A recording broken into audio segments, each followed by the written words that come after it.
surat Ar-Rahman terdapat banyak pembahasan mengenai nikmat dan karunia dari Allah Azza wa Jalla yang secara spesifik diberikan kepada kita umat manusia. Tetapi terdapat ayat yang membahas mengenai penciptaan makhluk lain selain manusia, yaitu bangsa jin. Hal ini tentunya membuat kita sulit untuk memahami maksud dari ayat tersebut, seperti dalam surat Ar-Rahman ayat 15. Dan dia menciptakan jin dari api yang sangat panas. Di ayat ini, Allah mengatakan kepada kita bahwa selain manusia, ada juga makhluk lain yang ia ciptakan, yaitu jin. Allah menciptakan jin dari api yang sangat panas. Ini mungkin bisa diartikan bahwa jin adalah makhluk yang berbeda dari kita, yang tidak terlihat oleh kasat mata manusia, tetapi keberadaannya nyata adanya. Seperti api yang bisa memberi manfaat atau dapat juga memberikan mara bahaya. Jin pun memiliki sifat-sifat tertentu yang tak sama dari manusia. Lalu, apa sesungguhnya maksud dan tujuan Allah Azza wa Jalla untuk menciptakan dua makhluk ini? A'udzubillahiminasyaitonirrajim. Bismillahirrahmanirrahim. Assalamualaikum warahmatullahi wabarakatuh.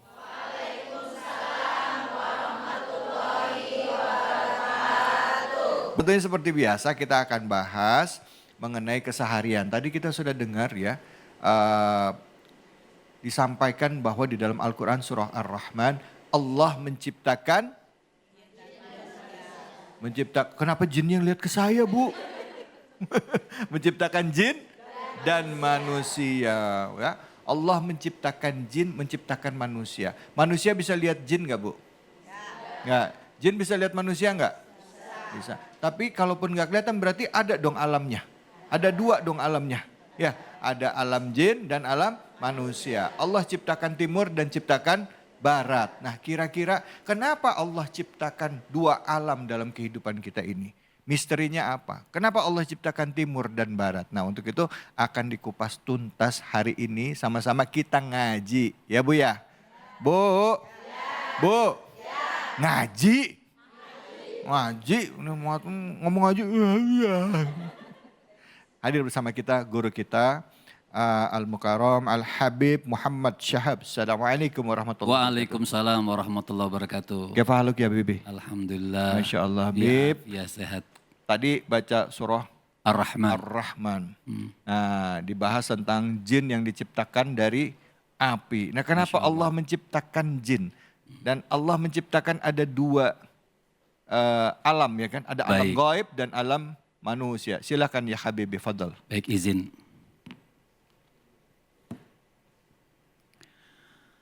Assalamualaikum warahmatullahi wabarakatuh. Waalaikumsalam warahmatullahi wabarakatuh. Alhamdulillah. Alhamdulillahi rabbil alamin. Wa sallallahu wa sallama ala abdihil mustafal amin Sayyidina Muhammadin Nurillahil mubin al-hadi ila suratihil mustaqim dhil khuluqil azim wa nahjil gawim Allahumma salli wa sallim wa barik alaihi wa ala alihi wa sahbihi wa man sara fi darbih amma ba'd. Di dalam surah Ar-Rahman, tadi kalau ditanyakan kenapa Allah Subhanahu wa taala menciptakan manusia? Allah Subhanahu wa taala menciptakan jin. Allah Subhanahu wa taala menciptakan alam. Karena mungkin nanti juga ada Ustadz Alam nyampein. Ya. Artinya Allah itu menunjukkan kekuasaannya. Allah itu menunjukkan kehebatannya. Maka Allah ciptakan dari ayat sebelumnya, sebelum 15 itu Allah ciptakan manusia dari tanah. Awal manusia. Dan 15 sampai 20 yang kita bahas kali ini, wa khalaqal jana min marijin min nar. Khalaqal jan. Allah Subhanahu wa taala jan dalam tafsir abul jin atau abal jin. Artinya bapak moyangnya jin. Kalau kita kan punya bapak moyang Nabi Adam dari tanah. Kalau dalam tafsir itu dikatakan Ibnu Katsir abal jin, yaitu asal nenek moyangnya jin itu fahuwa iblis. Dia iblis. Nah, iblis ini min marijin min nar. Iblis itu diciptakan oleh Allah marij. marij itu artinya api yang murni dari api neraka bila biduni dukhan. Api yang murni dari neraka tapi tanpa asap, murni itu api. Itu jin atau iblis pertama kali diciptakan dari itu.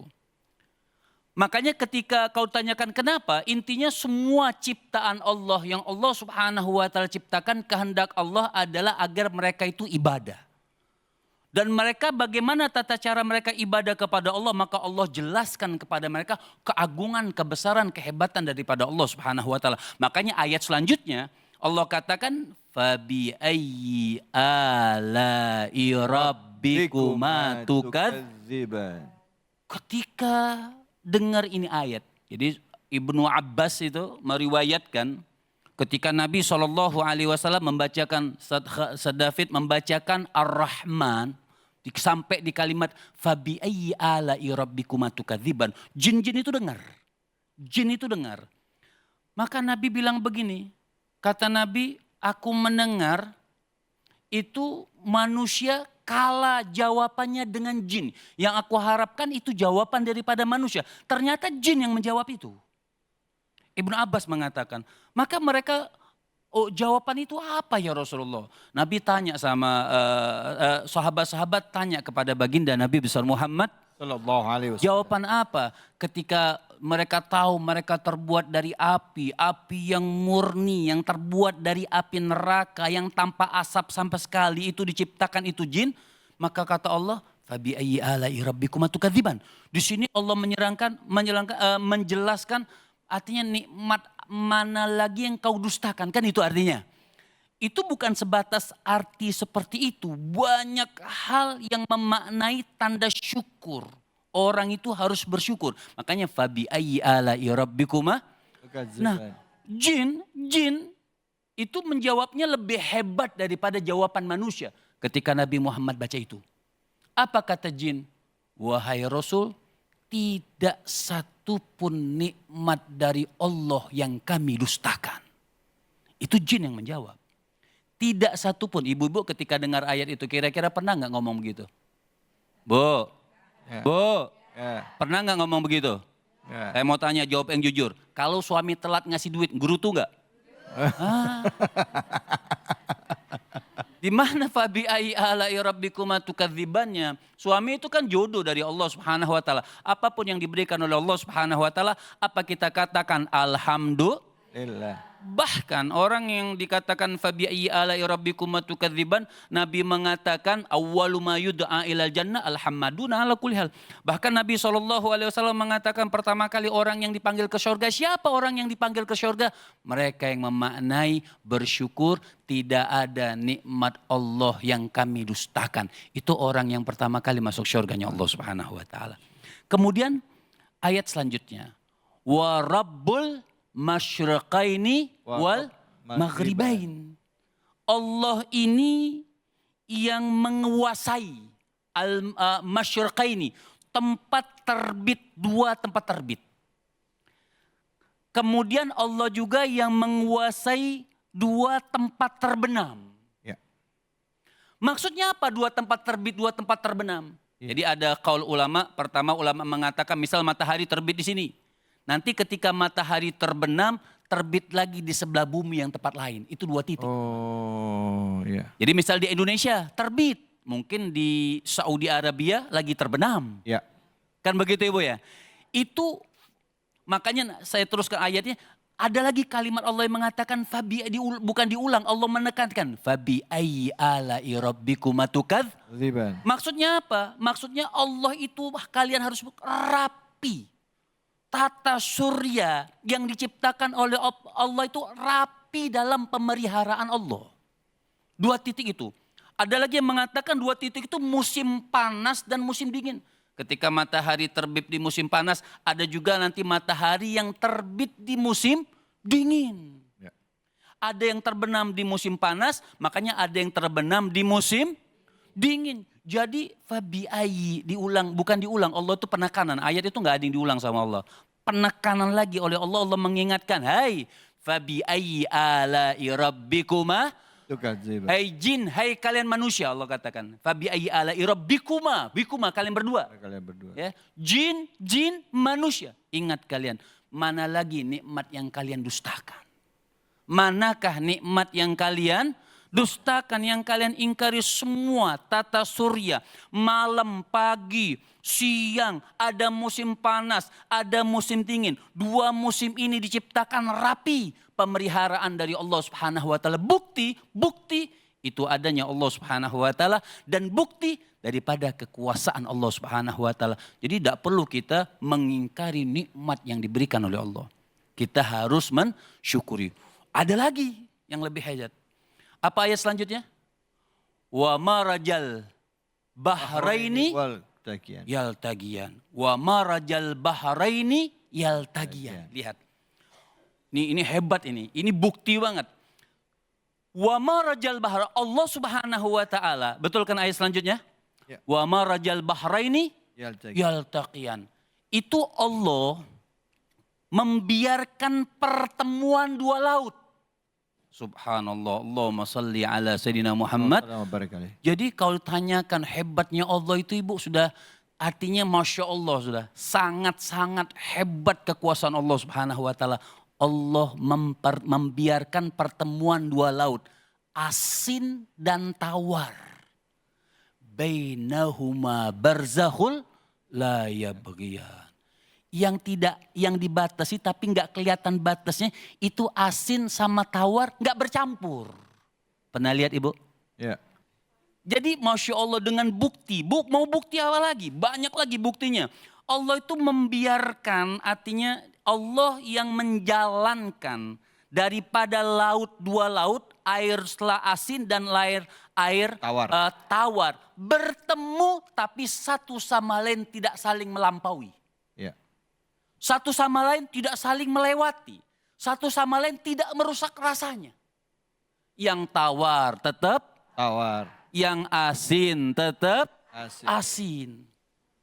Makanya selanjutnya Allah katakan, ditekankan lagi oleh Allah Subhanahu wa taala. Allah katakan fabi ayyi ala'i rabbikuma Tukadziban. laut. Dua laut, sungai yang tawar sama laut yang asin. Dibiarkan bercampur oleh Allah. Tapi Allah batasi, bainahuma barzakhul la yabghiyan. Dua-duanya ada batas yang tidak tercampur satu sama lain rasanya. Enggak nyampur dia. Betul, Ustaz David. Ibu-ibu pernah lihat gak? Ibu ada TV kan? Ada. Ya. Di itu juga ada. Di mana? Di media sosial juga aja. Suka Iya. lihat ya, Bu ya? Iya. Bu. Eh, Laut. iya. Air asin sama air Tawar. tawar. Pernah rasain, Bu? Oh tahu, kan pernah aja. Ibu ada kotanya kan? Oh ya alhamdulillah.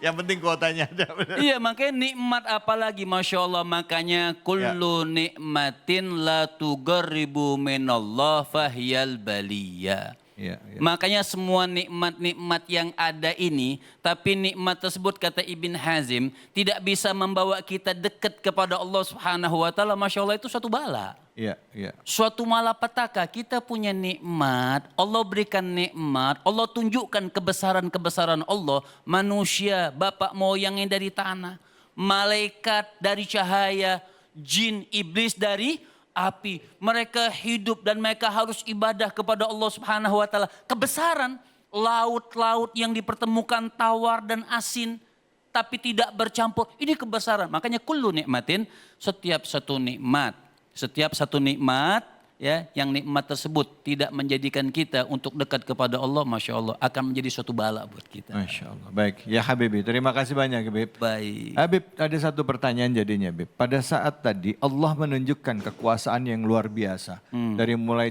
penciptaan manusia, penciptaan jin, ya, makhluk-makhluk Allah ciptakan, alam semesta Allah ciptakan.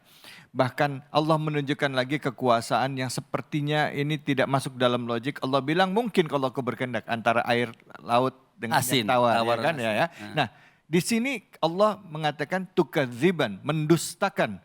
Tapi bukannya kafir, bukannya mengingkari. Bukan. Kenapa Allah memilih, maksudnya gini, kenapa kok yang dipilih kalimatnya itulah tukadziban. Ya. Apa makna dibalik itu Habib? Artinya pada saat ada orang yang mengingkari kan, kalau orang bilang saya mengakui iya, punya Allah, baik. tapi kenapa makainya itu kok kadzib gitu ya? Ya, Kenapa pertanyaan makainya? yang bagus, Ya, Masya Allah. ya, Habib. Artinya Allah itu nggak gampang memponis orang itu keluar daripada ajarannya. Allah. Allah ini sayang sama hambanya. Enggak orang sekarang sebentar-bentar musyrik, sebentar-bentar kafir. Orang mengingkari nikmat belum tentu kafir.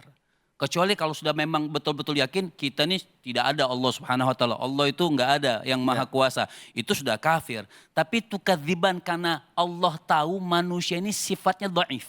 Masya Allah. Manusia ini sifatnya lemah.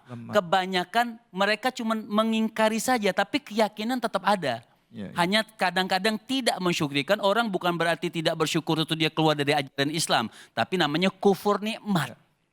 Ya, artinya mengingkari nikmat dari Allah Subhanahu wa taala. Tapi terkadang tidak dari hatinya. Dari hati kita. Tapi kalau mengatakan enggak, nikmat ini bukan dari Allah Subhanahu wa taala, fahuwa kafir. Iya, makanya. Baik, terima kasih banyak ya Habib. Baik. Bu, kadangkala kita tuh suka terlena sama urusan yang lain, akhirnya kita lupa bahwa nikmat Allah begitu Masya Allah. banyak ya Bu ya. Jadi seolah-olah kita mendustai ya, menutupi itu semua ya gitu ya Betul. Habib ya. Baik, silakan Ibu ada yang mau bertanya, angkat tangannya.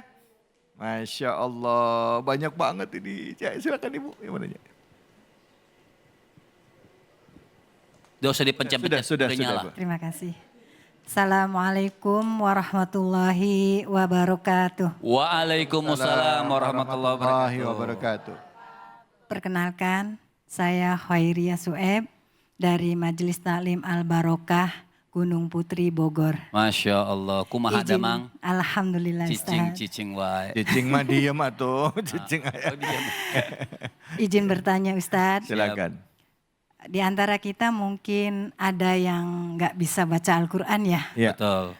Apakah jika kita tidak bisa baca Al-Quran, kita bisa menjawab pertanyaan malaikat di akhirat kelak Ustadz? Baik. Ya Allah. Terima kasih. Mana Ustaz Menawir mana? Betul. Mana Ustaz Menawir? Bagian dia Quran. Bentar. Bukan di Baik. akhirat Bu, di alam kubur kali. Iya, di alam kubur. Ditanyakan marrob buka ditanya. Man rabbuka. Iya, iya. Yang saya jangankan baca Quran Ibu misalnya nggak pernah bisa bahasa Arab sama sekali. Kan pertanyaan malaikat bahasa Arab. Man rabbuka. Ibu bengong. Opo iki? Artinya yang menjawab itu adalah iman. Yang menjawab itu adalah suatu ketakwaan. Tapi kalau dikatakan bisa nggak Al-Quran itu membantu ibu untuk menjawab? Sangat bisa. Jadi ibu tidak bisa menjawab itu karena ibu tidak mau belajar agama, tidak mau beriman kepada Allah. Jadi jawaban kita itu tergantung iman kita. Jawaban kita itu tergantung amal kita. Kalau amalnya bagus walaupun misalnya orang baru bisa baca Quran. Nabi itu sayang sama umatnya. Allah itu sayang kepada hambanya. Orang yang terbata-bata baca Quran belum bisa. Tapi masih mau belajar, masih mau memaksakan dia untuk belajar baca Quran, pahalanya double. Jadi kalau katakan walaupun terbata-bata, bisa gak ibu menjawab pertanyaan malaikat man rabbuka? Sangat bisa. Kenapa? Ibu masih mau belajar. Jadi iman kita, kecintaan kita kepada Allah Subhanahu wa taala yang bisa bawa kita. Ada orang yang Masya Allah pinter Al-Qur'annya, tafsirnya, tapi nggak mau beriman kepada Allah. Nggak bisa dia jawab man rabbuka. Ada orang yang pinter, orang-orang yang di luar Islam banyak yang pinter tafsirnya, Al-Qur'annya, bahasa Arabnya. Tapi bisa nggak menjawab man rabbuka? Nggak bisa. Kenapa? Tidak beriman kepada Allah Subhanahu wa ta'ala. Masya Allah. Baik, terima kasih banyak Habib. Sama-sama. Bu, suka baca surah Yasin enggak? Ya, ada saat waktunya di mana mulutnya ditutup. Mulutnya ditutup nggak bisa ngomong ya. Nggak Naam. bisa ngasih pembelaan ya Bib ya. Yang jawab itu siapa Bu? Kalau ditanya tangan dan kaki kita ya. Amal kita yang akan menjawabnya itu maksud Habib tadi. Ya Bu ya. Bu. Ini iya ngerti kagak ini? Tapi jangan salah, bukan berarti kita nggak mau baca Quran terus gampang bisa menjawab. Mungkin Iya. susah. Kenapa? Tidak mau belajar. Gak mau belajar. Karena Usai. Al-Quran kan keimanan kepada Allah Subhanahu wa Masya ta'ala. Allah, Masya Allah. Al-Quran hudal linnas. Terima kasih banyak ya Habib. Baik. Kita akan lanjutkan lagi setelah ini. Ustadz Khairul Alam akan melanjutkan bahasan kita masih dengan surat kita surah Ar-Rahman ayat 4147. Jadi jangan kemana-mana, tetap di sini di Cahaya Hati Indonesia.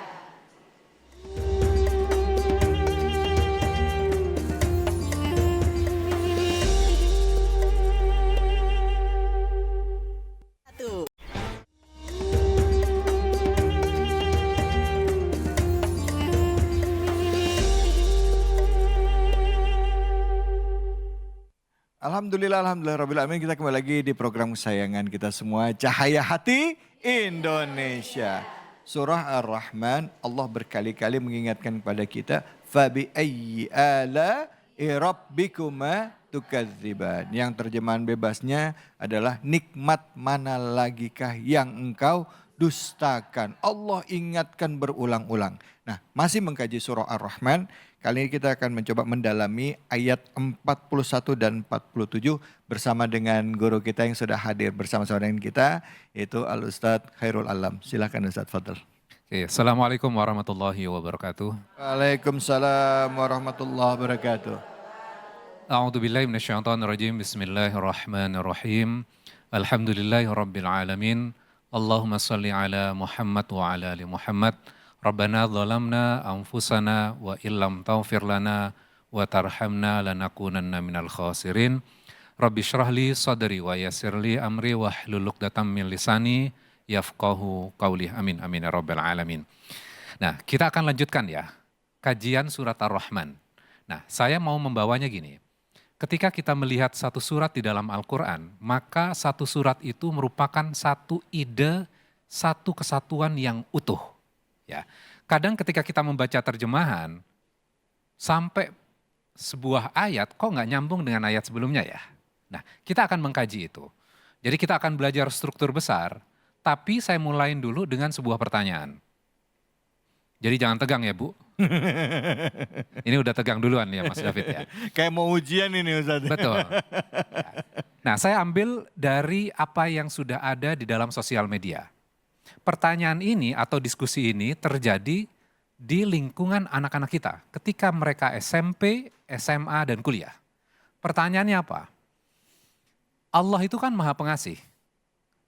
Kenapa Allah yang Maha Pengasih menciptakan manusia, kemudian manusia itu bisa melakukan perbuatan dosa, kemaksiatan, pembunuhan, pemerkosaan, dan segala macamnya.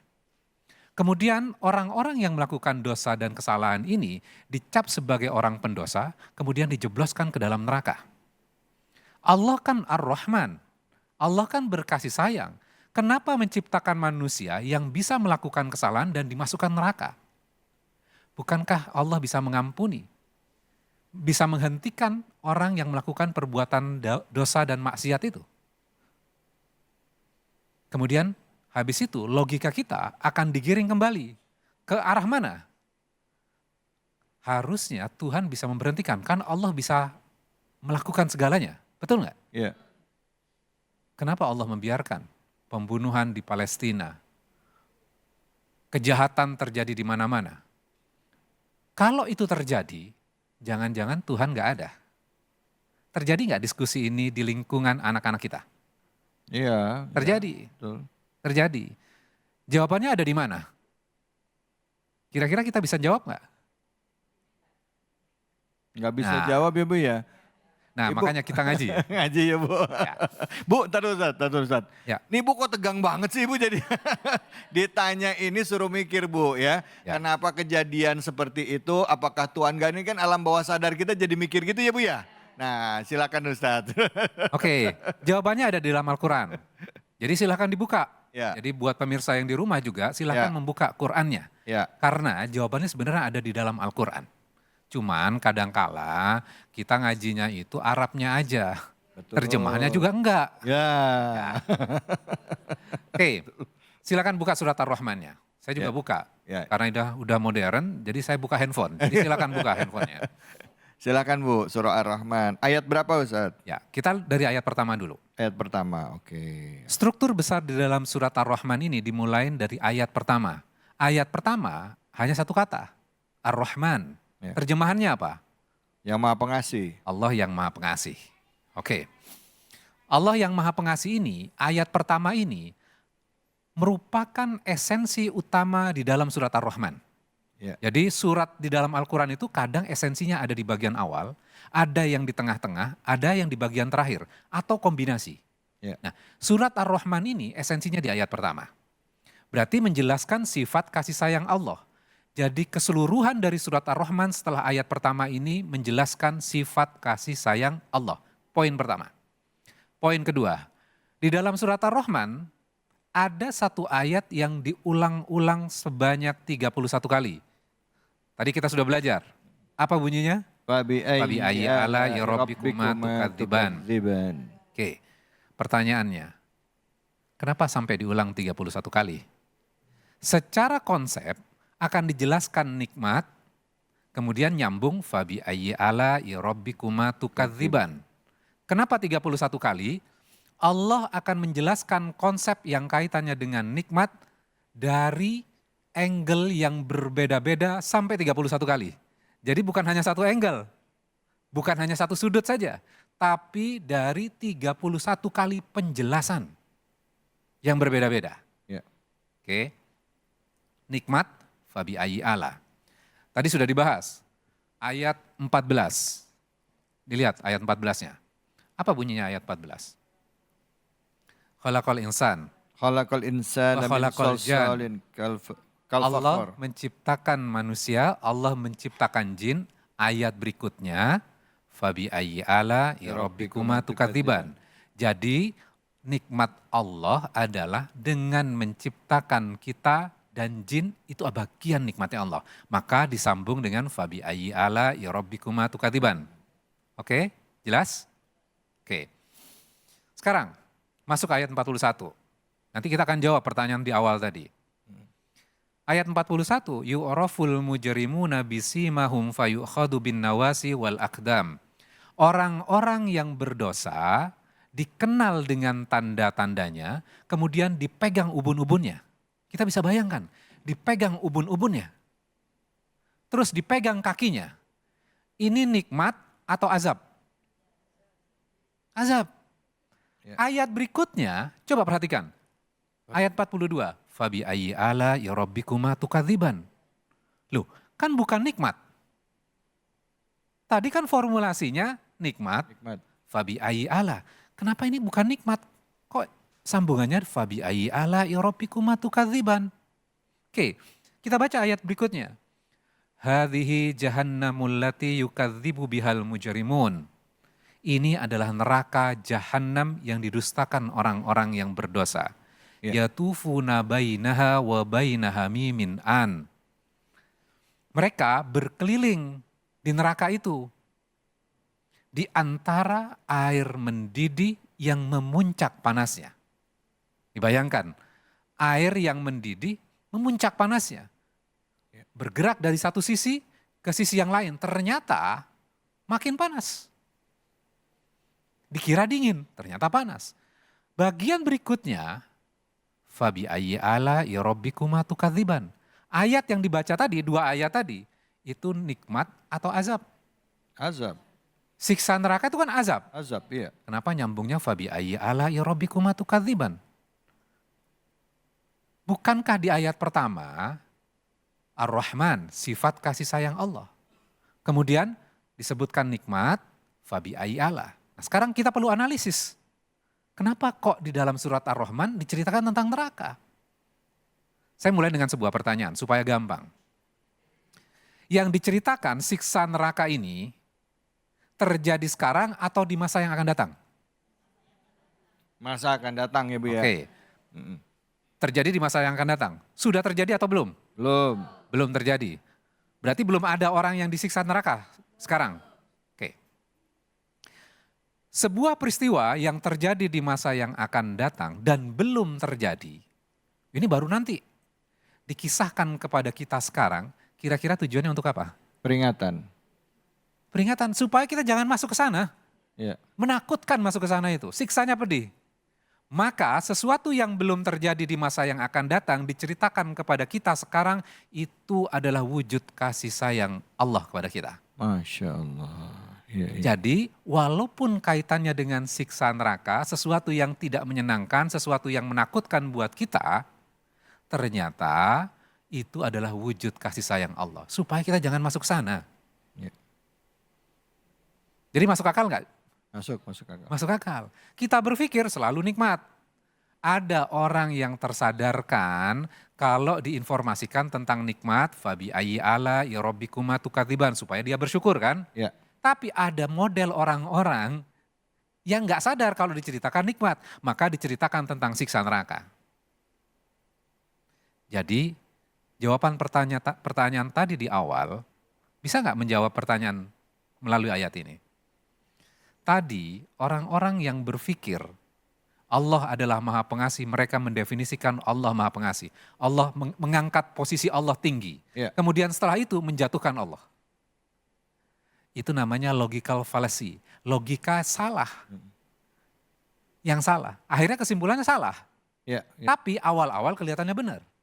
Betul nggak? Ya. Dan sekarang anak-anak kita digiring dengan pola-pola pemikiran seperti itu. Allah punya definisi tentang sifat kasih sayangnya. Ar-Rahmannya Allah tidak seperti yang definisi kamu. Allah punya definisi Ar-Rahmannya sendiri. Jadi kita bisa memilih.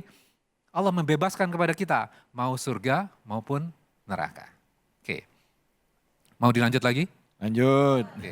Jadi ternyata enak ya kalau kita belajar Quran secara berurutan. Ya, jadi satu kesatuan ide. Oke. Setelah diceritakan yatufuna bainaha wa baina hamimin an. Kemudian disambung fabi ayyi ala ya rabbikuma tukadziban. Ketika kita diceritakan tentang siksa neraka, membuat kita takut nggak? Kemudian disambung oleh Allah di ayat berikutnya, waliman khafa maqama rabbihi jannatan. Apa terjemahannya? Dan bagi siapa yang takut akan saat menghadap Tuhannya yang ada dua Ya. surga.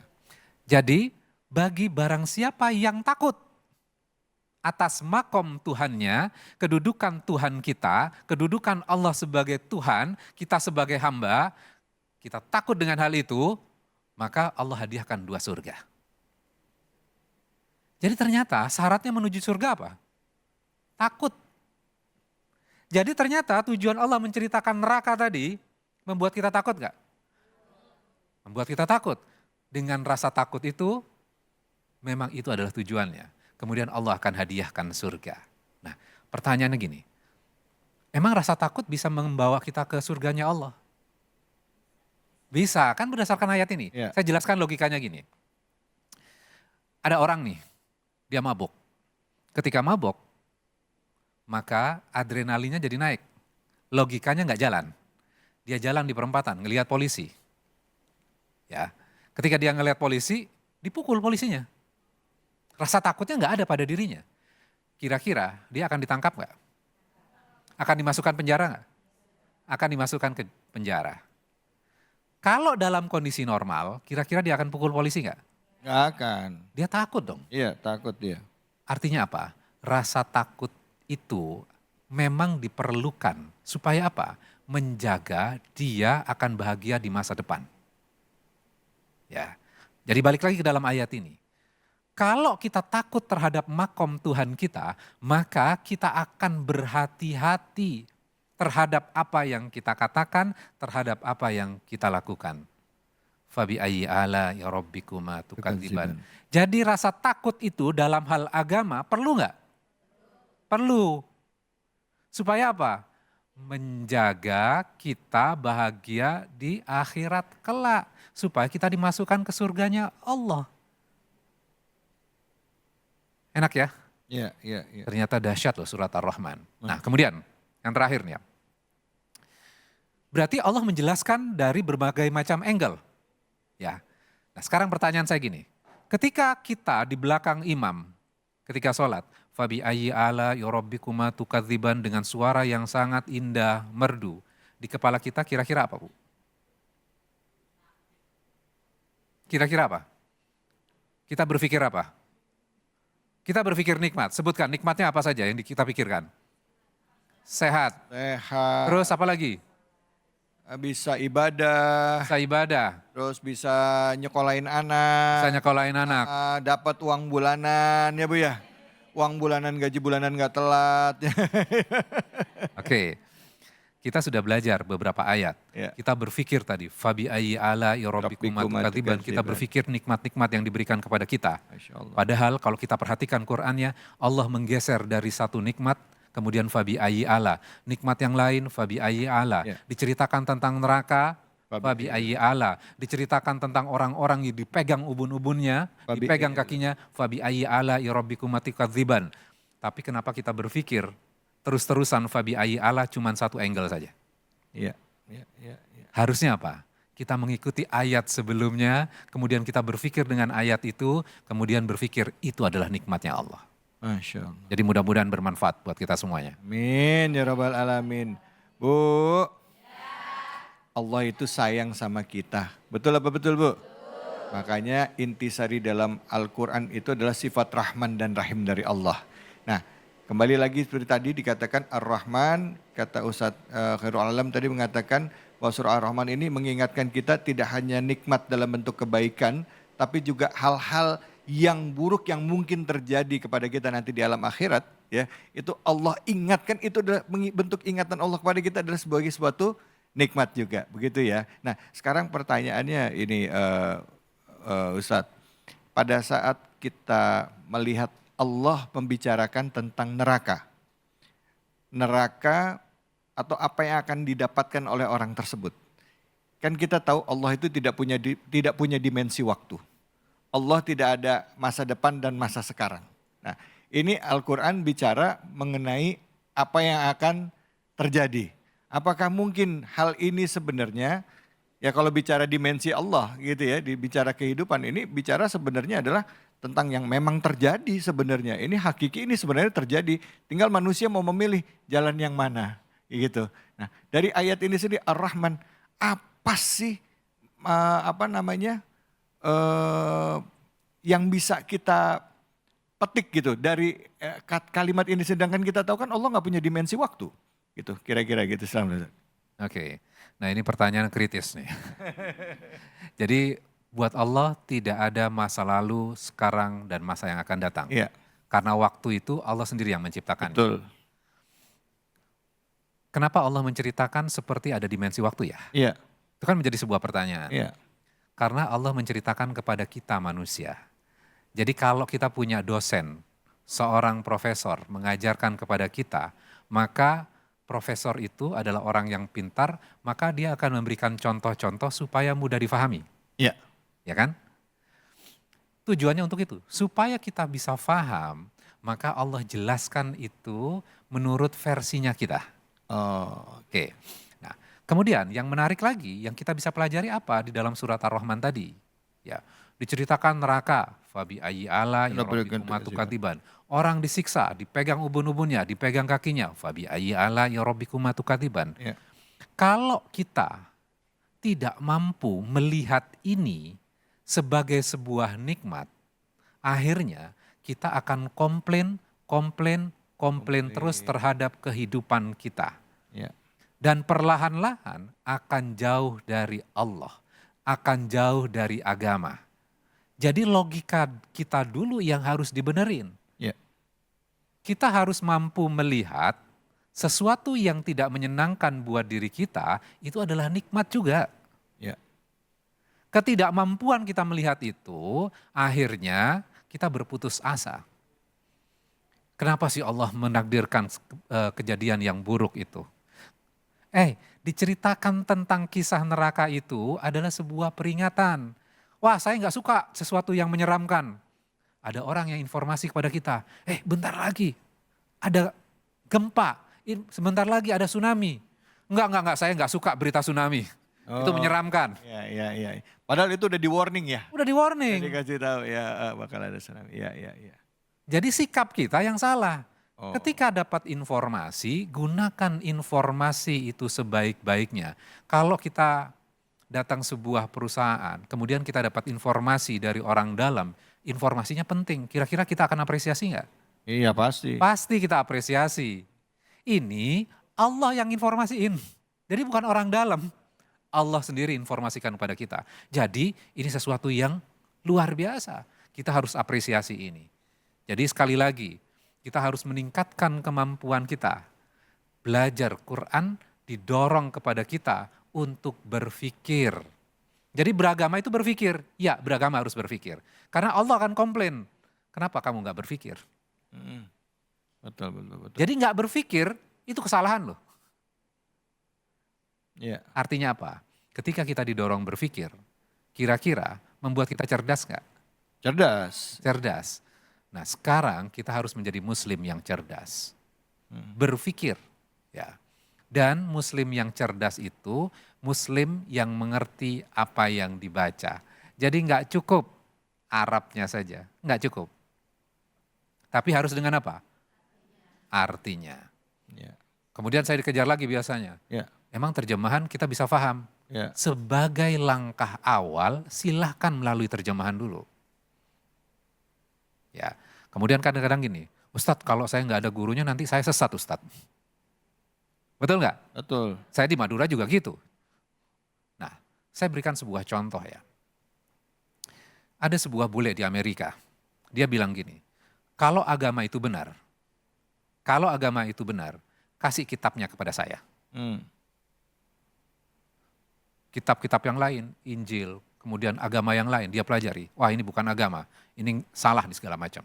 Kemudian Al-Quran, dia bilang dikasih terjemahan Quran. Dia bilang enggak, ini kitabnya teroris katanya. Dia nggak mau baca, nggak mau baca. Kemudian suatu malam, dia ngelihat rak-rak buku, dilihat Al-Quran di situ. Kemudian dia berpikir, saya nggak fair dong, semua agama saya baca kitabnya. Kecuali Islam. Kecuali Al-Quran. Saya mau baca. Kemudian dia baca. Dia baca pertanyaan-pertanyaan filosofi yang ada di benaknya dia terjawab di dalam Al-Quran. Masya Allah. Terjawab di dalam Al-Quran. Kemudian akhirnya setelah pertanyaan-pertanyaan itu terjawab, ada pertanyaan lagi terjawab di dalam Al-Quran. Kemudian akhirnya dia pergi ke Islamic Center, kemudian dia minta dimualafkan. Pertanyaan saya sekarang, yang ngajarin dia siapa? Yang ngajarin dia siapa? Ada nggak ustadznya? Ada nggak kiainya? Nggak ada. Baca surat Ar-Rahman, ayat 1 dan ayat kedua. Ar-Rahmanu 'allamal Qur'an. Ar-Rahman yang telah mengajarkan Al-Quran. Masya Allah. Jadi guru sesungguhnya sebenarnya siapa? Allah. Allah. Allah. Ar-Rahman itu. Nanti Allah akan menentukan cara terbaik untuk mengajari diri kita. Kadang ada ustadz yang didatangkan kepada kita. Kadang kita pergi ke toko buku, kita lihat sebuah kitab, kita baca dari kitab itu. Kadang Allah menunjukkan dengan cara datang ke sebuah pengajian, menjawab pertanyaan-pertanyaan kita. Itu cara Allah mengajarkan. Jadi misalnya saya nih, karena saya, enggak, itu Allah yang ngajarin. Cuman saya perantara saja, kira-kira gitu. Baik, terima kasih banyak Ustadz Alam. Bu, inna fi khalqi samawati wal ard wa ikhtilafil laili wan nahar li'ayati li'ulil albab. Dalam penciptaan bumi dan langit, siang dan malam terdapat tanda-tanda kebesaran Allah. Bagi siapa? Bagi ulil albab, orang-orang yang mau berpikir. Jadi Islam itu malah menantang, berkritis ya gitu. Ayo dong kritis dong, berpikir dong. Gitu. Dan Allah siapkan jawabannya. Baik, siapa yang mau bertanya? Angkat tangannya. Waduh, banyak banget. Silakan mana tadi yang itu? Ya, silakan Ibu. Ya. Bismillahirrahmanirrahim.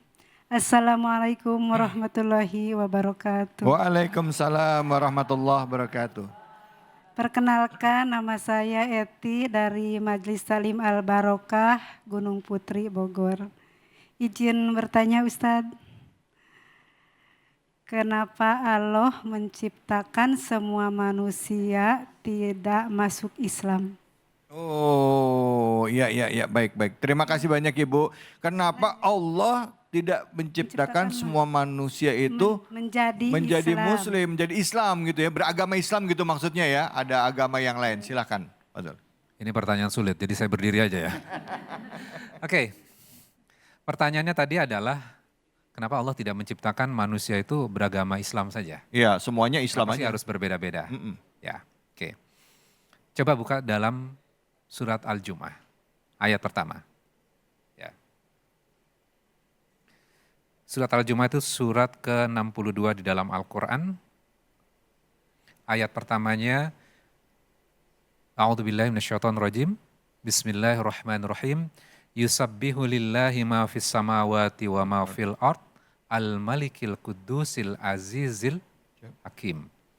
Apa yang di langit dan apa yang di bumi senantiasa bertasbih kepada Allah. Duh, mana jawabannya? Oke, sekarang saya pancing dengan sebuah pertanyaan. Ketika Allah menyebutkan di dalam ayat ini, apa yang di langit dan apa yang di bumi bertasbih kepada Allah. Betul nggak? Muslim bertasbih nggak? Tasbih. Tapi ada muslim yang nggak bertasbih nggak? Ada. Orang non-muslim bertasbih nggak? Nggak tahu, Ustaz. Nggak tahu, nggak ngerti. Tapi yang jelas caranya mungkin beda kali, Ustaz. Oke. Ya. Orang ateis bertasbih nggak? Nggak. Nggak percaya Tuhan kan ateis? Nggak percaya kan? sama Tuhan? Ya. Oke. Apa sebenarnya tasbih itu sih? Apa tasbih? Biasanya kita mengucapkan apa ketika kita bertasbih? La ilaha subhanallah walhamdulillah wa la Maha ilaha suci illallah. Allah. Oke. Apa itu maha suci Allah? Menyucikan Allah. Oke. Apa maknanya?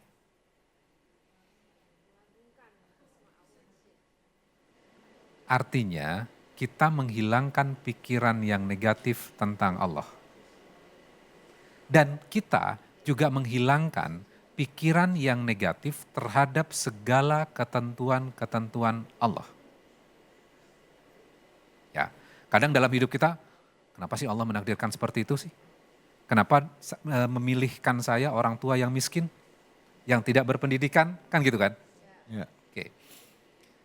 Saya berikan sebuah contoh, ada 2 contoh. Anak kiai dibesarkan di pesantren, dia sudah menyandang gelar Gus. Gus artinya apa? Anak kiai. Ya. Terus dia jadi kiai. Jalannya lurus gak? Jalannya lurus. Kenceng dia. Tapi ada yang dilahirkan dari seorang ibu dalam lingkungan yang buruk. Kemudian akhirnya dia melakukan keburukan juga seperti ibunya. Dia menjual diri. Kemudian pada sebuah waktu, dia selalu melakukan dosa dan kemaksiatan itu. Kemudian dia berjalan, ngelihat di sebuah masjid ada seorang yang sedang sholat dan dia melihat bahwa pria yang sholat ini kok hidupnya tenang ya, kok hidupnya nyaman ya. Dia merasakan ketenangan itu. Kemudian dia berusaha untuk ke masjid itu, wudhunya nggak sempurna, bacaan sholatnya nggak sempurna, cara sholatnya juga tidak sempurna. Dia berusaha. Nah, perjalanan kehidupannya dia itu, yang tadinya dia melakukan kemaksiatan, kemudian dia tersadar sekarang, itu merupakan perjalanan tasbihnya dia. Perjalanan untuk menyucikan Allah. Pertanyaannya, perjalanan setiap orang berbeda-beda nggak? Ya. Anaknya kiai tadi, berbeda nggak dengan contoh yang kedua tadi? Beda. Berbeda-beda. Jadi ada orang ateis, orang non-muslim, diajak untuk berpikir tentang ayat-ayat Allah. Ada nggak ayat-ayat Allah nggak nyampe pada setiap orang? Kalau kita berpikir hanya Quran saja, kalau kita baca Quran, maka Allah akan mendorong kepada kita, langit adalah ayat, bumi adalah ayat, tumbuhan yang tumbuh itu adalah ayat, matahari adalah ayat. Ada nggak manusia yang tidak didatangi oleh ayat-ayat Allah? Nggak ada. Nggak ada. Maka berpikirlah dengan itu semuanya. Kadang kita juga muslim tidak berpikir tentang ayat. Anak kita langsung diajarin cara sholatnya gini, kalau ini nggak keterima. Padahal step pertama yang harus diajarkan kepada anak adalah baca surat Al-Hadid tuh. Dikenalkan tentang Allah dulu. Gimana cara menumbuhkan iman? Dikenalkan tentang Allah dulu. Caranya gimana cara ngajarinnya? Harus baca kitab apa? Baca kitabnya Allah. Karena Allah sendiri yang menjelaskan tentang dirinya secara clear. Yang paling berhak menjelaskan tentang Allah adalah Allah sendiri. Di dalam Al-Quran. Bahwa kita baca kitab-kitab itu adalah pendukung buat kita. Tapi jangan tinggalkan yang utamanya. Seringkali kita sudah belajar apa? Belajar ini, belajar itu, belajar cara ini, fikih ini, segala macam. Banyak hal yang kita pelajari. Namun apa yang kita tidak pelajari? Kira-kira apa? Al-Quran. Kita berhenti sampai membaca. Tahsin, langgam, menghafalkan. Kemudian kita merasa bahwa, wah saya sudah tahu tentang agama.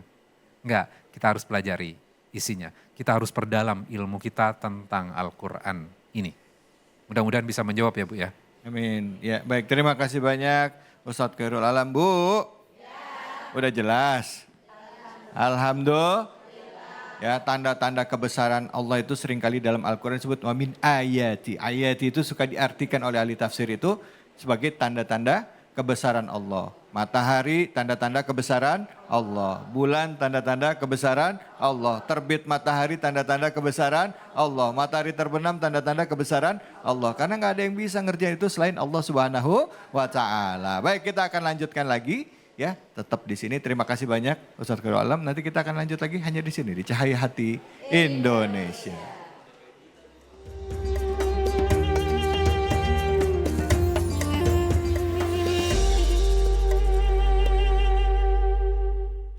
Kita ingin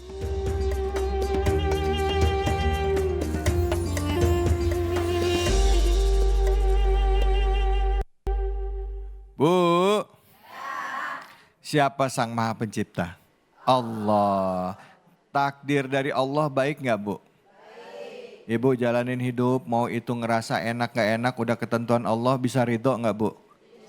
Insya Allah. Nah, ngomongin tentang kekuasaan Allah dan sifat Allah yang Rahman dan Rahim, buat yang baru bergabung, tadi kita mengupas tentang surah Ar-Rahman, ya. Bagaimana Allah dengan sifatnya yang Rahman, Maha Pengasih, ini menjadi esensi atau jiwa di dalam Al-Quran itu sendiri, ya. Nah, sekarang saya mau tanya sama ibu-ibu yang tadi udah menyimak, ya. Saya dengar-dengar katanya ada yang mau curhat nih, ya. Siapa yang mau curhat, angkat tangannya, silakan. Ayo, silakan Ibu. Namanya siapa, pertanyaannya apa?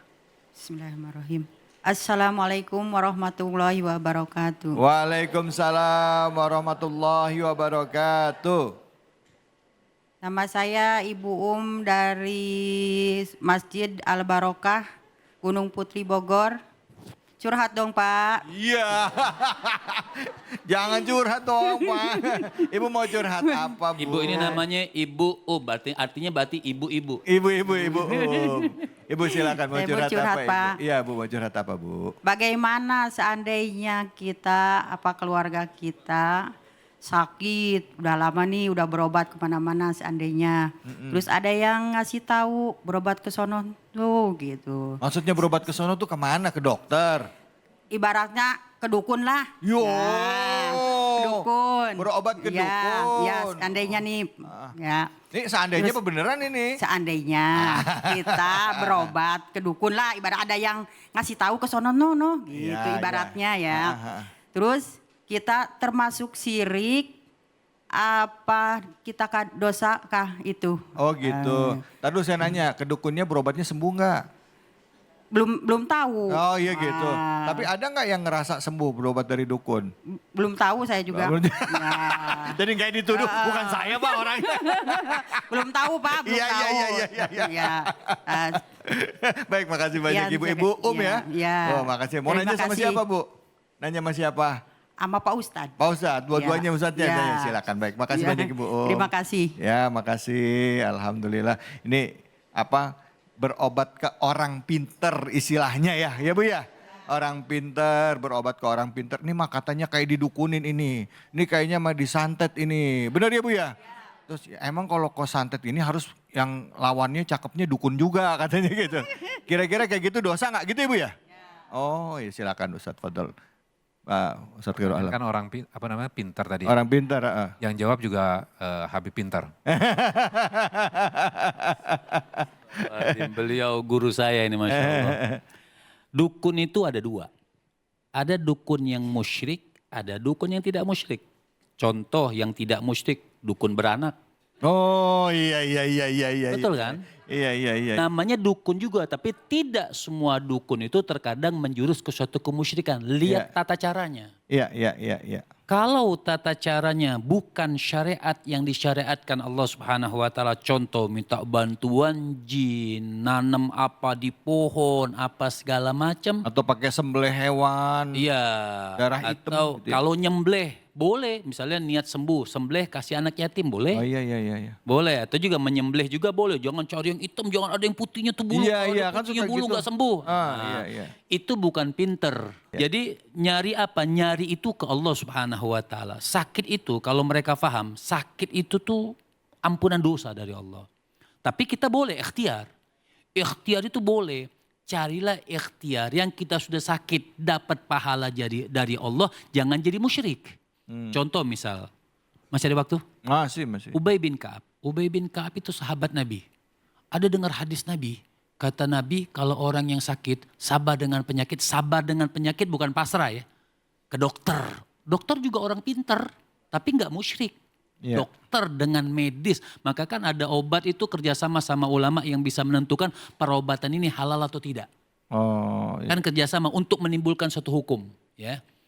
Kemudian Ubay bin Ka'ab, baik coba contoh. Ubay bin Ka'ab kata Nabi Muhammad, Ubay bin Ka'ab dengar hadis Nabi, orang yang sakit itu mendapat ampunan. Setiap langkah dia melangkah, sabar dengan sakit yang diberikan oleh Allah, sabar dengan ikhtiar, berobat juga, maka dia semua dosa-dosanya digugurkan oleh Allah. Ibu-ibu pasti nggak pernah minta doa. Pernah nggak minta doa sakit? Enggak. Pernah nggak minta doa sakit? Enggak pernah. Ubay bin Ka'ab minta doa sakit. Waktu dengar hebat itu, maka Ubay bin Ka'ab berdoa, ya Allah berikan aku sakit. Sakit yang tidak mencegah aku sholat di Masjidil Haram. Ya, Sakit yang tidak mencegah aku sholat di Masjidil Nabawi. Allah. Sakit yang tidak mencegah aku jihad di jalan Allah. Dari semenjak beliau berdoa setiap sore, Allah kasih Ubay bin Ka'ab bertahun-tahun kena penyakit demam sampai meninggal. Allah. Sakitnya menggugurkan dosa. Jadi kau tanyakan boleh atau tidak ke dukun yang di luar syariat? Tidak boleh. Haram. Sholatnya tidak diterima 40 malam oleh Allah Subhanahu Ya wa taala. salam. Dicarilah sakit sudah dapat pahala. Kalau kita sabar, jangan dirusak pahala tersebut dengan hal-hal yang tidak bermanfaat seperti itu. Baik, terima kasih banyak Habib. Baik. Nah tadi kan kalau orang sakit ya, ini sekarang kalau misalnya mau jual rumah ya Bu ya, Bu, mau jual rumah nih. Rumahnya udah 10 tahun nggak laku-laku, udah mau dijual nggak laku-laku. Akhirnya pergi deh ke orang pinter ya. Orang tolong dong doain ya gitu ya. Biar laku, dapat deh dikasih air nih sembarin deh di rumahnya gitu. Kasih kembang ya Bu ya, kayak gitu. Bener Bu? Oh kayaknya pengalaman banget ini Ibu langsung. Betul. Kalau kayak gitu untuk jual rumah kek, untuk karir kek, pergi ke orang pinter. Dosa juga gak sih? Namanya juga usaha ya Bu ya? Silakan Ustaz Fadol. Loh, giliran saya ya? Ustaz Khairul Oke. Anam. Saya jawab melalui Al-Quran ya. Oke. Kita akan melihat sebuah storytelling di dalam surat Al-Kahfi. Ya. Allah mengkisahkan di dalam surat Al-Kahfi itu ada 4 storytelling. 4 kisah yang Allah kisahkan. 1, kaitannya dengan pemuda-pemuda Ashabul Kahfi. Kisah yang kedua, 2 pemilik kebun. Yang ketiga, Nabi Musa dan Khidir. Yang keempat, kisah Zulkarnain. Nah, yang bisa menjawab pertanyaan itu yang mana? Ya kan? Kita harus balik lagi kepada fundamentalnya, yang paling basicnya.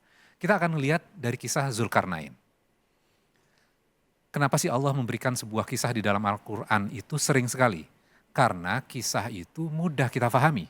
Betul nggak? Ya betul. Ketika menceritakan tentang Zulkarnain, pergi ke daerah timur, bisa menaklukkan. Pergi ke daerah barat, bisa menaklukkan. Kemudian habis itu pergi di antara 2 gunung, Zulkarnain ini.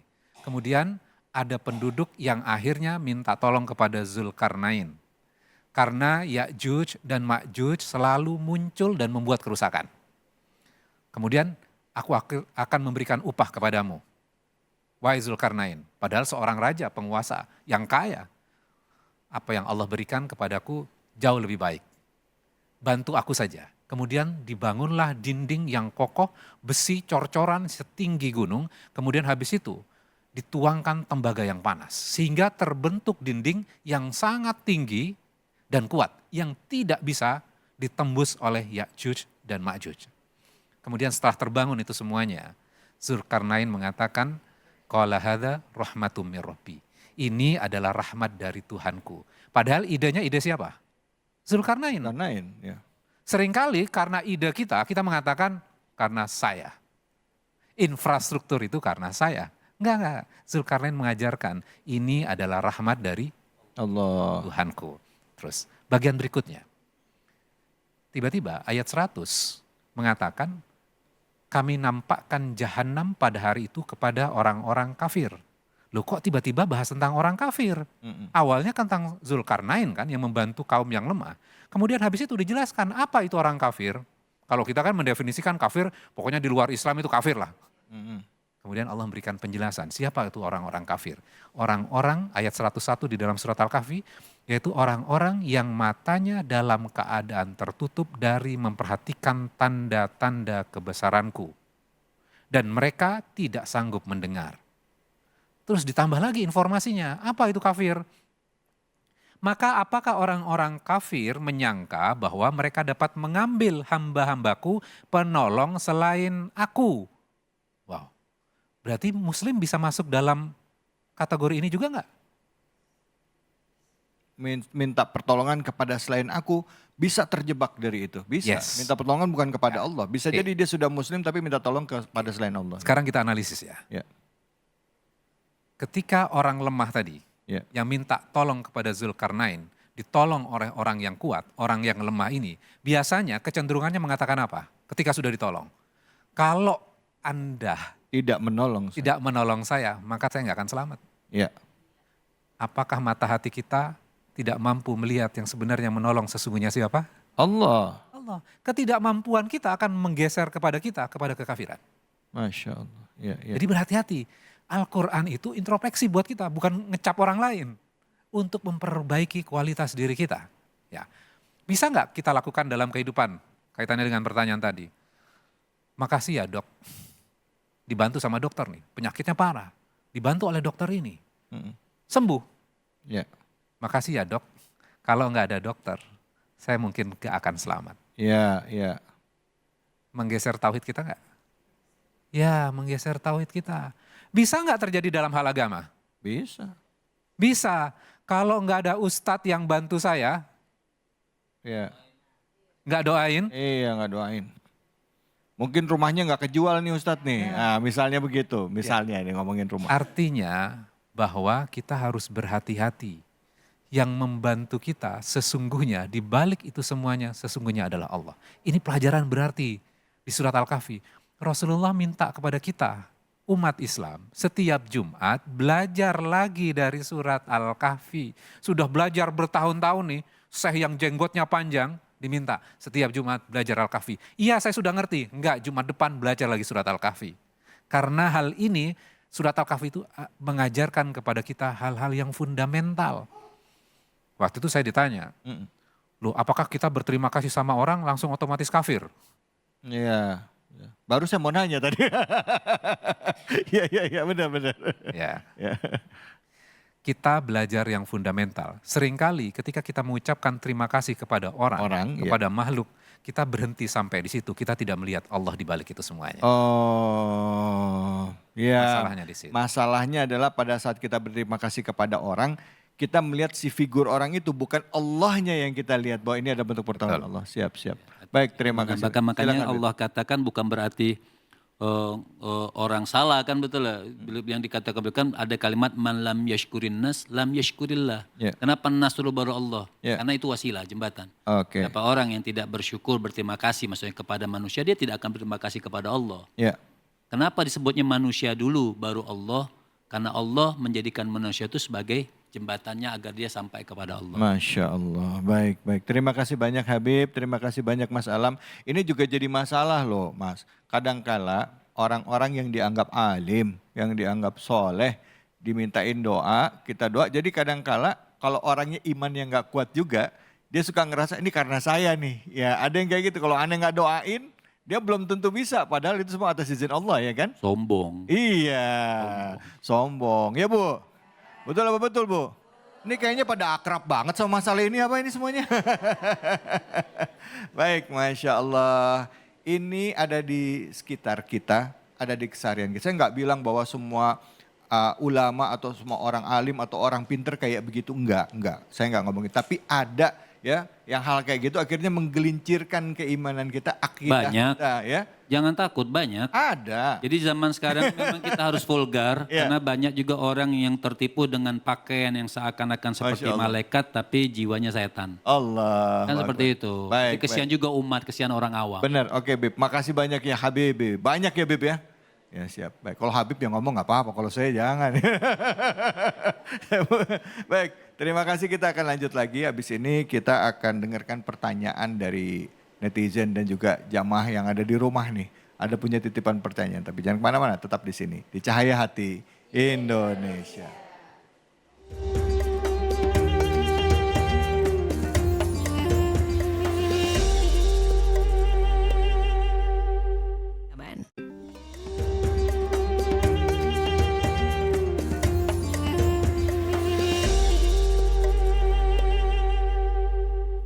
Ya, memantapkan tauhid adalah salah satu hal yang wajib jadi perhatian kita. Kadangkala kalau kita bicara keyakinan kepada Allah Subhanahu wa taala, keesaan Allah, kadangkala dengan budaya kita keseharian kita bisa tergelincir ya, tergelincir bahwa seolah-olah kita jadi menuhankan yang lain selain Allah, menuhankan bos kita, menuhankan pekerjaan kita, harta kita dan lain sebagainya. Nah, kita akan menggali lebih dalam lagi tentang sifat Allah. Allah sebagai pencipta makhluk dan alam semesta. Sesuai dengan apa yang ada di dalam Al-Quran. Ibu ada yang mau nanya? Silahkan. Kami kasih kesempatan. Oke, lanjut Ibu. Bismillahirrahmanirrahim. Assalamualaikum warahmatullahi wabarakatuh. Waalaikumsalam warahmatullahi wabarakatuh. Perkenalkan, nama saya Ibu Emma Sulastri dari Majelis Taklim Al-Barokah Gunung Putri Bogor. Ya, pertanyaannya. Izin tanya Ustadz, apakah betul bayi baru lahir secara fitrah itu sudah Islam? Seperti itu. ya. Terima kasih Ustadz, mohon penjelasannya. Wassalamualaikum warahmatullahi wabarakatuh. Waalaikumsalam warahmatullahi wabarakatuh. Apakah betul bayi yang lahir itu dalam keadaan sudah Islam gitu ya? Gitu. Oke. Silahkan mungkin Habib dulu. Silahkan Habib, fadal. Beliau ini guru kita ini Masya Allah. Iya makanya Masya Allah. Tapi sebelum saya jawab itu ada sedikit menambahin tadi masih agak bukan Terganjal. kesal sih. Iya. Makanya ada kalimat dari Sayyidina Hasan Al-Basri. Iya. Ittaqilla anta syubba syaitan wa anta sadiquhu fissir. Iya. Hati-hati kalau di depan orang kayak malaikat. Oh, mencela-cela setan. Tapi wa anta sadiquhu fissir. Tapi kalau dalam kesendirian kau teman akrabnya setan. Setan, ya. Nah, ini zaman sekarang sudah begitu. Cuman kadang-kadang kebablasan buat netizen ini. Gak boleh juga semua guru agama kita celah, Ya, celah betul, fisik. betul. Itu tidak boleh. Jadi harus tetap dengan akhlak dan adab. Betul sekali. Nah, kalau ditanyakan sama ibu tadi hukum anak ini balik kepada fikih. Kalau yang dikatakan David tadi artinya orang harus kenal tauhid itu dalam kitab pelajaran kita mondok itu ada kitab Zubat itu awal wajibin alal insani ma'rifatul ilahi bistiqani. Jadi memang pertama kali orang itu harus kenal dulu kepada Allah. Tapi orang nggak akan kenal kepada Allah kalau tidak jalannya baginda Nabi besar Muhammad. Sallallahu alaihi wasallam. Dari Nabi Muhammad kita tahu syariat, anak yang lahir ini Islam atau tidak. Kalau di dalam ayat itu ada seorang anak manusia itu di dalam perut ibunya itu ada perjanjian. Ahdun. Ada perjanjian kalimat la ilaha illallah. Ada perjanjian untuk mengatakan tiada Tuhan selain Allah Subhanahu wa taala. Kalau kembalikan kepada hadis kullu mauludin yuladu alal fitrah. Jelas sadaqar Rasul. Jelas Nabi Muhammad SAW mengatakan setiap bayi yang lahir, mau bayi siapapun. Setiap bayi yang lahir dalam keadaan fitrah, suci bersih. Tergantung orang tuanya, mau dibawa kemana ini anak. Makanya saya agak sedikit kurang suka kalau orang tua mengatakan, kalau ngelihat anak, saya tergantung anaknya nanti mau belajar kemana. Enggak, tergantung orang tua. Orang tua ini mau menyalurkan anaknya kemana. Mau ke hafal Quran, dimasukkan ke Al-Quran. Mau itu anak ke dokter, masukkan ke dokteran. Jadi nggak bisa kita bilang, oh tergantung nanti anaknya mau kemana, nggak bisa begitu. Buat apa ada orang tua? Anak ini amanah. Oh berarti kalau anak itu mau setiap hari di diskotik, udah itu skill dia diskotik. Salah, masa skillnya orang di diskotik?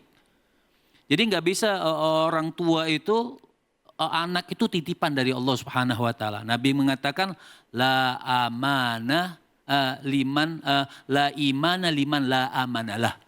Tidak akan sempurna keimanan seorang kalau tidak menjaga amanah. Anak itu amanah. Jadi anak yang baru dilahirkan, yes, dia suci, dia bersih. Cuman hukumnya berbeda kalau dalam ilmu fiqih. Ya.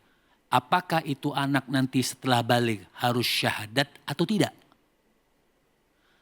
Maka dihukumkan, ulama mengatakan dalam ilmu fiqih, kalau khusus dalam madhab Imam Syafi'i, kalau itu anak lahir dari orang Islam, maka dia tidak lagi berkewajiban untuk mengucapkan 2 kalimat syahadat.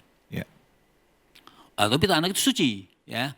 Tapi kalau dia lahir dalam seorang ibu yang non-Islam, maka dia balik, dia nanti mengucapkan 2 kalimat syahadat. Ya. Gitu. Jadi itu aja perbedaannya. Tapi kalau dia lahir bersih atau tidak? Bersih. Dalam keadaan fitrah semuanya. Dalam keadaan fitrah semuanya. Jadi makanya sampai Nabi itu katakan rihus sobi rihul jannah. Nabi itu sampai mengatakan kalau cium bau bayi itu bau syurga.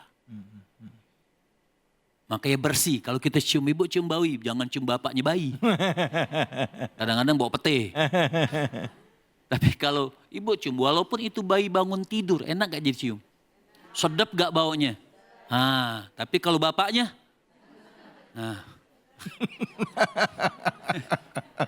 jadi rihus sobi rihul jannah. Baik. Jadi baunya, rihnya, baunya bayi itu seperti baunya syurga. Nah, kenapa? Tidak semua orang mendapatkan amanah dari Allah Subhanahu Wa Taala bisa untuk mendapatkan bayi. Jadi ketika kita mendapatkan bayi, ayo bentuk bayi tersebut dengan rasa syukur, kembali dengan surah Ar-Rahman, kasih sayang Allah yang dikatakan Ustaz Khairil Alam tadi, kasih sayang Allah Subhanahu Wa Taala dua-duanya. Seperti ayat yang beliau baca, orang dapat anak itu kasih sayang Allah. Pun orang yang gak dapat anak itu kasih sayang Allah. Walaupun seakan-akan ke Allah tuh gak adil, enggak. Bukan Allah nggak percaya, itu pun ada kasih sayang Allah Subhanahu Wa Taala. Kalau Sayyidina Imam Muhammad Al-Bagir atau Sayyidina Imam Ja'far As-Sadiq, itu beliau mengatakan innama fil man'i al-ata. Di situ masih ada cegahan dari Allah. Di situ belum dikasih oleh Allah Subhanahu Wa Taala. Sebenarnya al-ata. Di situ ada pemberian, ada rahmannya Allah Subhanahu Wa Taala, ada rahmatnya Allah Subhanahu Wa Taala. Cuma kita sebagai manusia kadang-kadang mengedepankan hawa nafsu. Oh Allah nggak adil nih, jangan pernah bilang Allah tidak adil. Sama seperti kalau kita diuji sama Allah, jangan pernah bilang kayak orang sinetron. Nih David orang sinetron. Apa orang sinetron bilang? Orang sinetron bilang apa? Ya Allah apa dosaku? Lo nggak sadar dosa lo banyak. Waktu bilang, oh apa dosaku? Makanya kata Diror bin Murrah di dalam kitab Al-Mukhtar min Kalamil Akhyar, salah satu teman iblis, teman akrabnya iblis di neraka itu, yaitu orang yang lupa dengan dosanya. Orang bilang, ya Allah apa dosaku? Berarti dia lupa, dia punya dosa. Ujian Allah yang nikmatin senikmat-nikmatnya. Begitupun masalah anak. Jadi anak yang dilahirkan oleh Allah Subhanahu Wa Taala dalam keadaan fitrah, bersih dan punya perjanjian kepada Allah Subhanahu Wa Taala. Nah tergantung orang tuanya mau dibawa kemana itu anak. Oke baik, terima kasih banyak Habib. Baik. Nanti kita dengarkan lagi jawaban lanjutannya dari Ustadz Khairul Alam. Silakan Ustadz, fadhol. Rasanya sih udah komplit ya jawaban. Oke. Saya ngelihat gini ya, ketika kita kembali ke dalam Al-Quran ya, seringkali kan permasalahan hidup kita ini kan bermacam-macam. Ada nggak orang yang tidak diberikan masalah? Nggak ada. Nggak ada, semua punya masalah. Nah, kemudian kalau kita baca, saya seringkali kalau di kendaraan itu di belakang mobil, di depan saya biasanya ada truk tuh. Ada truk tulisannya ngutip dari Al-Quran. Fa inna ma'al usri yusra. Kemudian saya tergelitik tuh membaca terjemahan di dalam truk itu. Sesungguhnya sesudah kesulitan ada kemudahan. Padahal sebenarnya kalau kita kaji lebih dalam, ayat itu tidak berbicara sesudah. Ma'a sama ba'da itu dua hal yang berbeda. Di dalam konteks ayat itu, fa inna ma'al usri yusro. Sesungguhnya kemudahan satu paket dengan kesulitan. Nah seringkali kita menganggap bahwa tuh Allah mendatangkan kesulitan. Enggak, Allah pengen mendatangkan kemudahan. Itu satu paket. Ada sebuah storytelling yang menarik dan waktu itu saya nonton podcast, Mas David. Di podcast itu, Bukan saya ya, bukan. podcast saya. Nah, ada seorang artis yang senior. Artis senior ini datang di sebuah podcast diundang, kemudian dia bertanya. Pertanyaannya gini, kenapa orang yang sudah tua cenderung mendekatkan diri kepada agama? Pertanyaannya itu. Kemudian dia jawab, langsung jawab, karena dunia sudah menolak saya. Dia jawab seperti itu. Oh iya. Karena waktu saya muda, saya di calling main sinetron, saya di calling main film, saya diundang di wawancara dan segala macam di semua TV. Ketika selesai semuanya, saya sudah tua, saya sudah tidak di calling lagi. Saya minta bantuan teman-teman saya, tidak ada yang mau bantu. Semua tidak mengerti tentang kehidupan saya. Yang mengerti tentang saya hanya Tuhan saya. Nah kalau kita perhatikan, fa inna ma'al usri yusro di dalam surat ke-94 di dalam Al-Quran, nanti silahkan dibuka ya. Kemudian diulang lagi, inna ma'al usri yusro. Kenapa kok diulang dua kali ya? Logika sederhananya gini, kalau anak saya nih, maghrib belum mandi. Dek mandi, belum bergerak dia. Kemudian saya ulang lagi, Dek mandi. Saya mengulang kalimat yang sama. Tujuannya untuk apa? Supaya dia bergerak, dia belum bergerak. Kadang kita memahaminya dengan konsep yang salah. Maka Allah tekankan lagi sampai dua kali. Fa inna ma'al usri yusro, inna ma'al usri yusro. Sesungguhnya kemudahan bersama kesulitan. Kemudian di penghujungnya, fa idza faragta fansab wa ila rabbika farghab. Maka setelah selesai satu urusan, maka bersibuk-sibuklah dengan yang lain. Kemudian di penghujungnya, hanya kepada Allah engkau berharap. Artinya apa? Yang kita pelajari dari kisah yang tadi itu. Bahwa kadang kesulitan kehidupan kita berharap ada solusinya, ada kemudahannya. Ternyata puncak kemudahan itu adalah kita bisa kembali kepada Allah. Seperti kisah tadi kan? Itu adalah puncak kemudahannya. Kita berpikir tentang kesulitan-kesulitan kehidupan kita. Poinnya bukan ke sana. Poinnya adalah kita kembali kepada Allah kita. Jadi enak kalau kita berpegangan kepada Al-Quran, hidup kita jadi lebih nyaman tuh. Jadi ketika ada kesulitan, kita langsung berpikir, Allah pengen datangkan kemudahan apa nih sebenarnya. Dan kita mencari kemudahan itu. Mudah-mudahan ini juga bisa jadi inspirasi buat kita semuanya. Amin ya rabbal alamin. Terima kasih banyak Ustadz Khairul Alam, terima kasih banyak Habib Muhammad, Masya Allah. Dari pertanyaan tentang fitrah seorang bayi yang lahir ya, yang mana apakah itu orang tuanya yang menjadikan anak itu, kalau di dalam Al-Quran, di dalam hadis ya dikatakan Nasara, Majusi ya, dan lain sebagainya. Dan ini ada tanggung jawab kita gitu, orang tua untuk mendidik anak kita. Dan tadi Ustadz Khairul Alam juga menjelaskan juga tentang bagaimana kekuasaan Allah itu begitu besar ya. Dan kita harus yakin mantap bahwa Allah itu baik dan maha baik. Bahkan setiap kesulitan yang dihadapi itu Allah siapkan di dalamnya bersama-sama satu paket dengan kemudahan. Contohnya saya pernah ngobrol sama Ustadz Khairul Alam. Bisa ular aja walaupun itu bisa dan racun, ternyata itu bisa juga kadang-kadang jadi obat sama orang kan gitu. Ini contoh aja contoh ya Bu ya. Bahkan Namanya obat mati. Iya.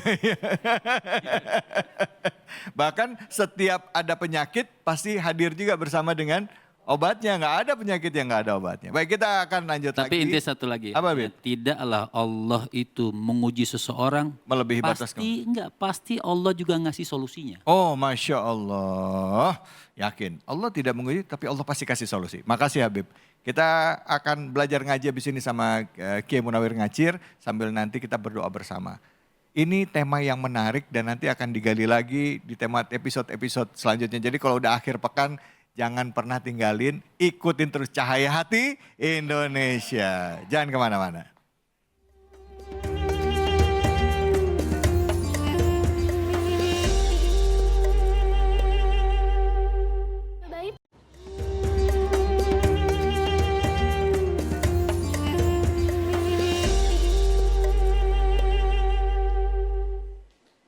Assalamualaikum warahmatullahi wabarakatuh.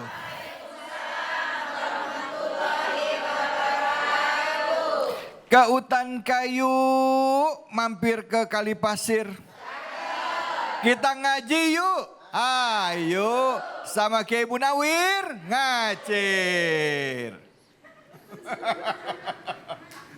Sifate murid ingkang bagus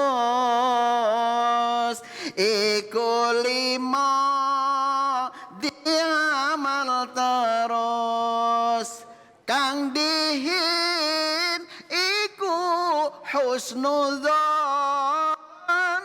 marang guru tingkah lakune alhamdulillah. Assalamualaikum warahmatullahi wabarakatuh. Waalaikumsalam warahmatullahi wabarakatuh. Auzid alaihi warattilil Qur'ana tartila. Allah. Para pemirsa Cahaya Hati Indonesia yang selalu dirahmati oleh Allah Subhanahu wa ta'ala. Mudah-mudahan yang hadir hidupnya makmur. Biar nggak cepet makan bur. Matanya nggak lam. Insya Allah rambutnya nggak bertabur. Nggak cepet masuk kubur. Salah. Salawat serta salam kita sampaikan ke hariban junjungan kita baginda Nabi besar Muhammad Sallallahu alaihi wasallam. Semoga para pemirsa dan juga yang ada di studio bersama jamaah Majelis Taklim mudah-mudahan selalu barok. Biar cepat pergi ke Mekah. Insya Allah pulang-pulang matinya husnul khotim. Alhamdulillah. Masa habis pulang-pulang langsung mati, Ustaz? Ya, kan harapan hidup. Oh iya, betul-betul. Insya Allah.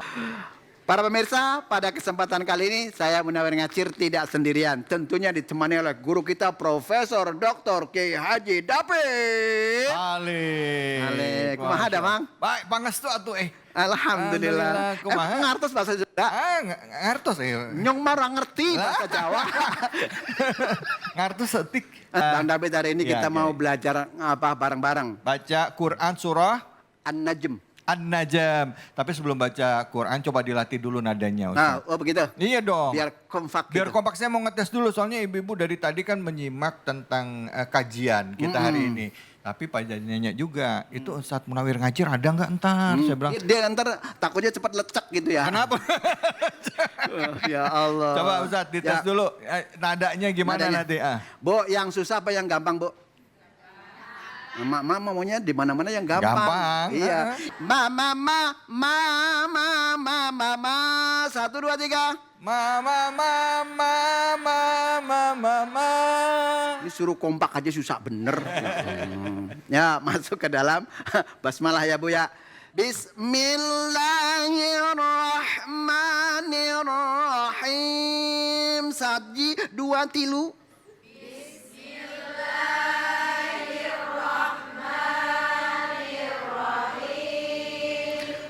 Kalau barang-barang mah kompak ya. Kalau dewekan nggak tahu ya. Wa ma yantiqu 'anil hawa. 1, 2, 3. Wa ma yantiqu 'anil hawa. Ulangi sekali lagi siji loro telu. Wa ma yantiqu 'anil hawa. Yantiqu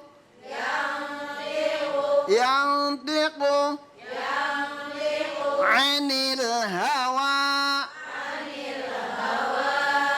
Bo, ini yang di terakhir ya Bu ya. Bo. Kan dibaca di situ ada namanya alif Tahu alif bengkong, Bu? Nah, ini baru dengar ya. Alif lain. Nah, tetapi yang ada di dalam surah An-Najm itu namanya alif maksurah. Understand? Ini apa lagi? Alif terbagi ada 3. Pertama ada namanya alif maksurah, alif mamdudah, ada namanya alif layinah. Understand? Ada lagi masih juga namanya alif fariqah. Wah, banyak juga baru alif. Bagaimana ba? Begitu kan? Ba ada namanya huruf qasam, ya kan? Nah, di sini namanya alif maksurah. Bareng. Alif maksurah. Dan kemudian alif maksurah itu sebelum huruf alif bengkok, Bu. Yang kayak bebek. Yang kayak bebek, Bu. Itu namanya alif maksurah. Nah, tandanya bagaimana cara membacanya? Pertama, alif itu diiringi oleh harokat fat. Terus bagaimana bedanya dengan iya? Bedanya kalau alif maksurah itu enggak ada titik, kalau iya ada titik. Understand? Makanya cara bacanya adalah 2 harokat atau 1 A. Nih mau ngomong kenceng takut salah. Ya Allah. Ini kalau di atu-atu suruh baca, Masya Allah. Nih bagaimana? Ya Bu ya. Ya Bu ya. Nah, kesimpulannya apa bedanya alif maksurah dengan alif layinah?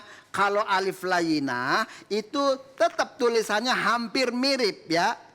Ya Bu ya. Ya Allah, bedanya hanya cuma dengan titik.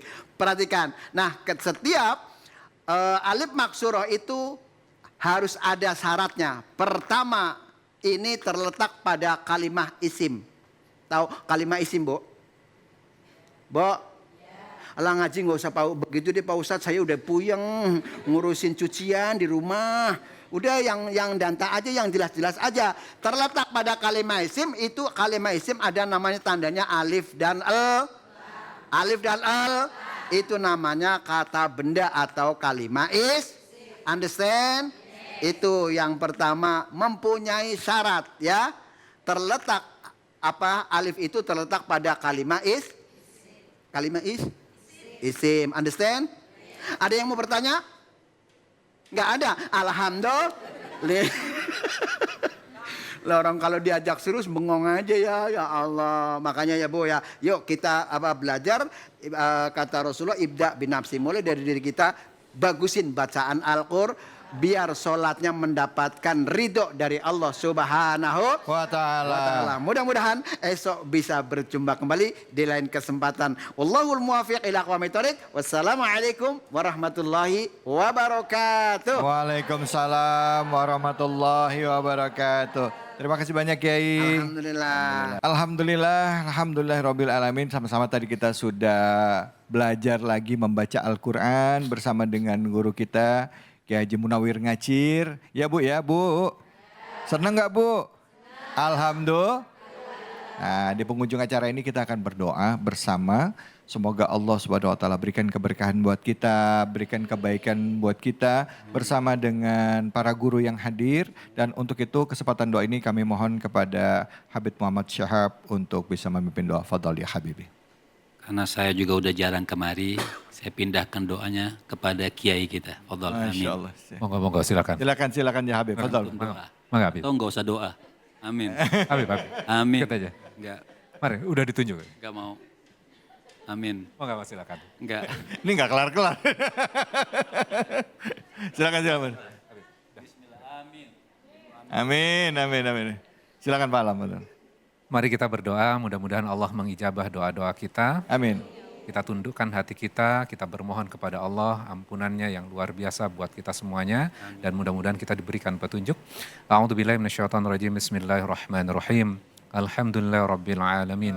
لا إله إلا الله وحده لا شريك له له الملك وله الحمد يحيي ويميت وهو على كل شيء قدير آمين. لا حول ولا قوة إلا بالله العلي العظيم اللهم صل على محمد وعلى آل محمد ربنا ظلمنا أنفسنا وإن لم تغفر لنا وترحمنا لنكونن من الخاسرين آمين.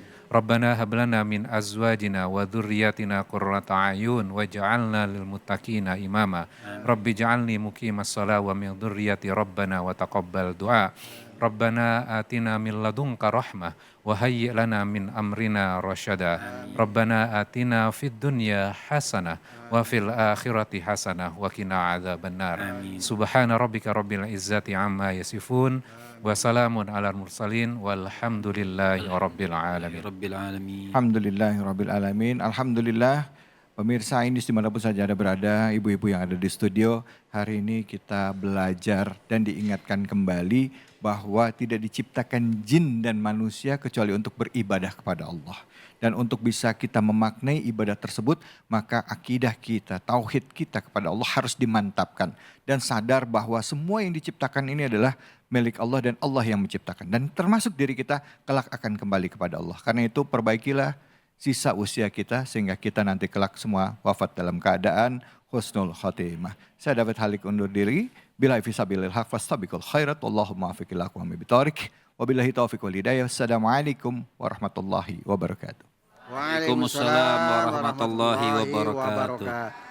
Subhanallah walhamdulillah wala ilaha illallah wallahu akbar wala haula wala quwwata illa billahil aliyyil azim.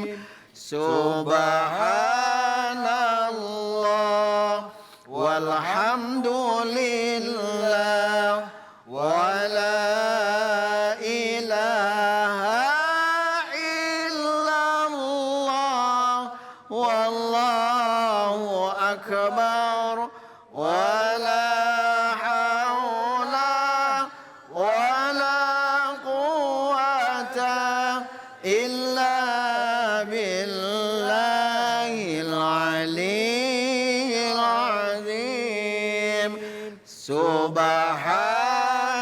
Subhanallah walhamdulillah wala ilaha illallah wallahu akbar wala haula wala quwwata illa billahil aliyyil